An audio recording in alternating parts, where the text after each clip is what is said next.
How to unhide locked chats on WhatsApp. So if you have a series of chats hidden or locked with a secret code on your WhatsApp and now you want to unlock them or you want to unhide them and make them fixable on the chat catalog, then this video is going to walk you through how to do this step by step. So if at the end of this you found this often informative, please don't forget to like and then subscribe.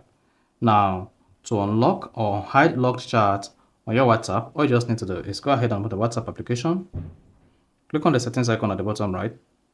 Then on the settings page, scroll down and locate privacy. Click on that.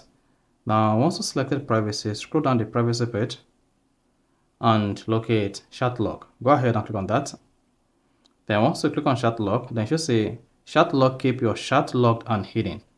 Now to unlock or unhide this selected chat you have hidden on your WhatsApp, just go ahead and click on unlock and clear locked chats.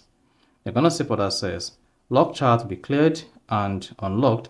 This will clear all messages, photo feed in the lock chat. Lock chat will be cleared on the main chat list. So this secret code, if set, will also be cleared. Then go ahead and click on unlock and cleared. Then hang on, go ahead and type in your passcode. And then you should see all lock chat are now unlocked and cleared. Then go back to the chat page. Then you should see your unlocked chat restored. So that's basically how to hide unlocked chat on iPhone. So if you found this often informative, please don't forget to like and then subscribe.